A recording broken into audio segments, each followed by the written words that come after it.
ஐந்து கரத்தோனை போற்றி, ஆணை முகத்தானை போற்றி, மூஷிக வாகனனை போற்றி, மூலப்பரம்பொருளை போற்றி, சித்தி புத்தி விநாயக பெருமானை போற்றி. குருவே சரணம். இணையத்தாள் இணை மீது எங்களுக்கு வணக்கம். இது 2025 குரு பயிற்சிக்கான ராசி பலன். வரக்கூடிய மே மாதம் 15ஆம் தேதி ரிஷப ராசியிலிருந்து பயிற்சியாகி மிதுன ராசிக்கு போகிறார் குரு பகவான். இது எந்த விதமான மாற்றத்தை கடகராசிக்கு தரப்போகுது அப்படிங்கிறத பார்க்கலாம். கடகராசிக்கு லாபஸ்தானம்னு சொல்லக்கூடிய 11ஆம் இடத்துலேருந்து பல நன்மைகளை தந்துக்கிட்டு இருந்த குரு பகவான் இப்போ பயிற்சியாகி 12ஆம் வீட்டுக்கு வர்றாரு. பணம் கொடுக்கல் வாங்கல் விஷயத்தில் கூடுதல் கவனத்தோடு இருக்கணும். பொருளாதாரத்தில் ஏதாவது மாற்றங்கள் எதிர்பார்க்குறீங்க, ஒரு இடம் வைக்கணும், இல்லை பேங்க் சம்மந்தப்பட்டது ஏதோ ஒரு வகையில் பணம் வரணும்னு வெயிட் பண்ணுறீங்க அப்படின்னா அதெல்லாம் கொஞ்சம் தாமதப்படும் அப்படிங்கிற மாதிரியான ஒரு அமைப்பு. குரு 12ஆம் வீட்டுக்கு போகிறதுனால யாருக்கையாவது பணம் கொடுத்து வாங்குறதே தொழிலாக செய்கிறீங்க அப்படின்னா அதெல்லாம் கூடுதல் கவனத்தோடு இருந்துக்கிறது இந்த ஒரு வருஷத்துக்கு சிறப்பு அப்படின்னு சொல்லலாம். சரி, 12ஆம் வீட்டில் இருந்தாக்கா எல்லாமே நெகட்டிவாக தான் நடக்குமா, விரையம் அலைச்சல் இந்த மாதிரி தான் இருக்குமா அப்படின்னா இல்லை. அங்கே இருக்கும் போதும் பல நன்மைகளை குரு பகவான் தந்தையை தீர்வார் உங்களுக்கு அப்படிங்கிறத சொல்லலாம். சரி, என்ன விதமான நன்மைகள்லாம் நடக்கும் அப்படின்னா வண்டி, வீடு, சொத்து இது சம்மந்தப்பட்ட விஷயங்களில் எந்த ஒரு மாற்றத்தையும் இந்த காலகட்டத்தில் எதிர்பார்க்கலாம். தாயாரோட உடல்நிலை மேன்மை அடையும் அப்படிங்கிற மாதிரியான ஒரு சுச்சுவேஷன்ஸ். படிச்சுட்டு இருக்காங்க, ஸ்டூடெண்ட்ஸாக இருக்கீங்க அப்படின்னாக்கா கண்டிப்பாக படிப்பு நல்லபடியாக வரும். நல்லபடியாக படிப்பில்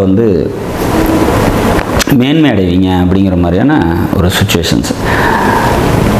12ல் குரு இருக்கிறது பார்த்திங்கன்னா சுப விரயங்களை ஏற்படுத்தும் அப்படிங்கிறத நம்ம எதிர்பார்க்கலாம். கண்டிப்பாக வேலை எப்படி சுப விரயங்கள் ஏற்படும் அப்படின்னாக்கா இடமாற்றம் ஏற்படுறது, ஒரு இடத்துல இருந்து இன்னும் கொஞ்சம் பெட்டர்மெண்ட்டுக்கு போகிறது, இந்த மாதிரியான விஷயங்கள் வாழ்க்கைக்கு தேவையான வசதிகளை ஏற்படுத்திக்கிறது மூலமாக தான் விரயங்கள் ஏற்படும் ஒழிஞ்சு தேவையற்ற விரயமாகவோ அலைச்சலாவோ நிச்சயமாக இருக்காது அப்படிங்கிறதையும் நம்ம உறுதியாக சொல்லலாம். சரி, வேலைக்கு போயிட்டுருக்கீங்க அப்படின்னா வேலையில் நிச்சயமாக முன்னேற்றமான ஒரு சூழ்நிலைகள் ஏற்படும் அப்படிங்கிற மாதிரியான ஒரு அமைப்பு. வேலைக்கு போயிட்டுருக்கவங்களுக்கு பதவி உயர்வு கிடைக்கும். வேலை இல்லாமல் இருக்கிறவங்களுக்கு வேலையில் கண்டிப்பாக வேலை கிடைக்கிறதுக்கான வாய்ப்புகள் உண்டு அப்படிங்கிறத நம்ம உறுதியாக சொல்ல முடியும்.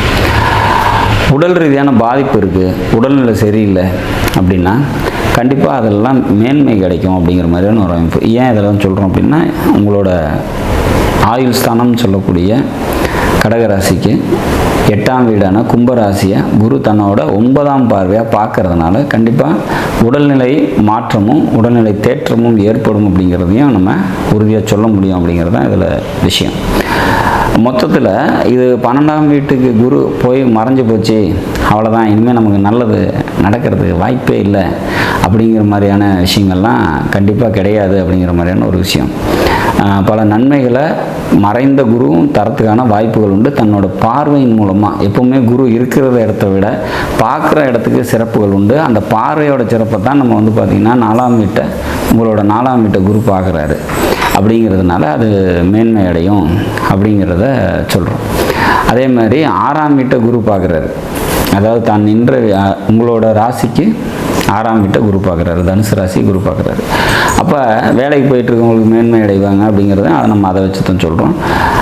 தாய் வழி உறவுகளால் நன்மைகள் ஏற்படுறதுக்கும் வாய்ப்புகள் உண்டு. 6ஆம் வீடு தாய் வழி சொந்தத்தை கொடுக்குது. தாயாரோட இளையவங்களுக்கு அவங்களால் உங்களுக்கும் உங்களால் அவங்களுக்கும் நன்மைகள் நடக்கக்கூடிய ஒரு காலமாக இது அமையும் அப்படிங்கிற மாதிரியான ஒரு அமைப்பு.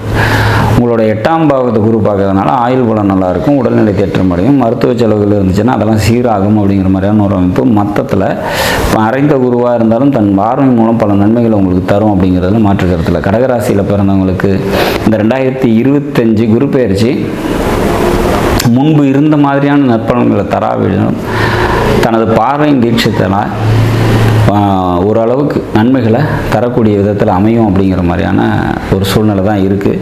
குரு மறைஞ்சிட்டாரு அப்படிங்கிறதுனால பயப்பட தேவையில்லை அப்படிங்கிறத நம்ம தெளிவாக தெரிஞ்சுக்கலாம். ஸோ பணம் சம்மந்தப்பட்ட தொழில் செய்கிறவங்க, கொடுக்கல் வாங்கல் வச்சுருக்கிறவங்க மட்டும் பணத்தில் கூடுதல் கவனத்தோடு இருந்தால் போதும். மற்றபடி எல்லாருக்கும் பல நன்மைகளை கடகராசியில் பிறந்தவங்களுக்கு இந்த குரு பயிற்சி தந்தே தீரும் அப்படிங்கிறது உறுதியாக சொல்ல முடியும். நாடும் நாட்டு மக்களும் நலமுடன் வாழ நவகிரகங்களை வேண்டி அமைகிறேன். நன்றி, வணக்கம்.